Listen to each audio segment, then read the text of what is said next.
ലോക്സഭാ തെരഞ്ഞെടുപ്പിൽ മത്സരിക്കുന്ന മുസ്ലിം ലീഗ് സ്ഥാനാർത്ഥികളെ പ്രഖ്യാപിച്ചു. മലപ്പുറത്തെ ഇ.ടി. മുഹമ്മദ് ബഷീറും പൊന്നാനിയിൽ എം.പി. അബ്ദുസമദ് സമദാനിയും മത്സരിക്കും. സംസ്ഥാന അധ്യക്ഷൻ പാണക്കാട് സാദിഖ് അലി തങ്ങളാണ് സ്ഥാനാർത്ഥികളെ പ്രഖ്യാപിച്ചത്.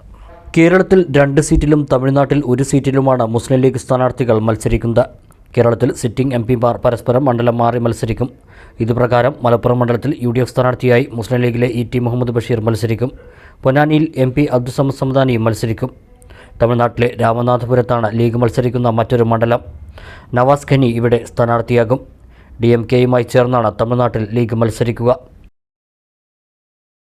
ലോക്സഭാ തെരഞ്ഞെടുപ്പിൽ മുസ്ലിം ലീഗ് മുന്നോട്ട് വയ്ക്കുന്നത് കേന്ദ്ര സംസ്ഥാന ഭരണകൂടങ്ങൾക്കെതിരെയുള്ള ശക്തമായ പ്രചാരണം. നിയമസഭാ മണ്ഡലങ്ങൾ കേന്ദ്രീകരിച്ച് പ്രചാരണങ്ങൾ ശക്തമാക്കുമെന്നും ഭൂരിപക്ഷം വർദ്ധിപ്പിക്കാനുള്ള പ്രവർത്തനങ്ങൾക്ക് നേതൃത്വം നൽകുമെന്നും മലപ്പുറം ജില്ലാ general secretary P. Abdul Hameed MLA Anamangad മണലായയിൽ നടന്ന പൊതുയോഗത്തിൽ പറഞ്ഞു.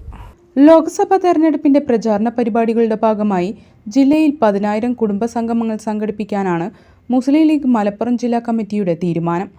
പഞ്ചായത്തുകൾ തോറും പദയാത്രകൾ സംഘടിപ്പിച്ചു.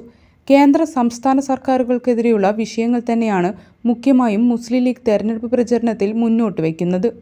നിയമസഭാ മണ്ഡലങ്ങൾ കേന്ദ്രീകരിച്ച് മുസ്ലിം ലീഗ് പ്രചരണ പരിപാടികൾ ശക്തമാക്കുമെന്നും ആനമങ്ങാട് മണലായയിൽ നടന്ന മുസ്ലിം ലീഗ് പൊതുയോഗത്തിൽ ജില്ലാ general secretary P. Abdul Hameed MLA സൂചിപ്പിച്ചു. നമുക്ക് നല്ലൊരു റിസൾട്ട് നമുക്ക് പെരിന്തൽമണ്ണ ഉണ്ടാക്കണം. എപ്പോഴും ചാഞ്ചാട്ടമുള്ള ഒരു നിയമസഭാ മണ്ഡലം.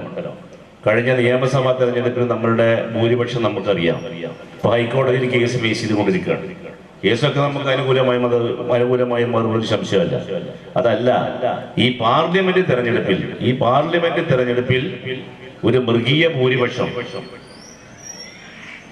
ഈ തെരഞ്ഞെടുപ്പിലൂടെ നമുക്ക് ഉണ്ടാക്കാൻ സാധിക്കണം. അതിനുള്ള ഒരു നല്ല പ്രവർത്തനം നിയമസഭാ മണ്ഡലം കമ്മിറ്റിയുടെ ഭാഗത്ത് UDF-ന്റെ ഭാഗത്തുണ്ടാവണം. അതാണ് ഈ സന്ദർഭത്തിൽ, അതാണ് തങ്ങളും അവസാനമായി നിങ്ങളൊക്കെ പറഞ്ഞ് തെരഞ്ഞെടുപ്പ് യുദ്ധത്തിൻ്റെ മുഖം തുറന്നു കഴിഞ്ഞു. ഇനി മറ്റൊന്നും ആലോചിക്കാനില്ല.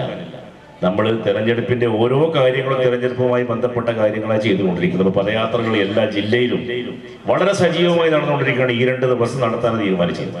പുതിയ വോട്ടർമാരെ ചേർക്കാനും ജാഗ്രതയോടെ പ്രവർത്തിക്കാനും വാർഡ് പഞ്ചായത്ത് തലങ്ങളിലെ പ്രവർത്തകർക്ക് നിർദ്ദേശം നൽകിയിട്ടുണ്ട്.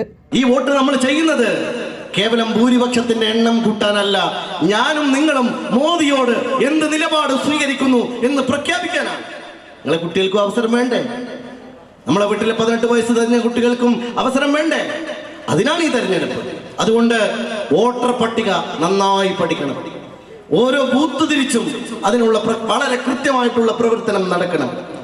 ഏതെങ്കിലും വീട്ടിലൊരു കുട്ടി ഇനിയും വോട്ട് ചേർക്കാൻ ബാക്കിയുണ്ടെങ്കിൽ വോട്ടർ പട്ടികയിലേക്ക് കൊണ്ടുവരണം. അവരുടെ വോട്ട് ഉറപ്പാക്കണം.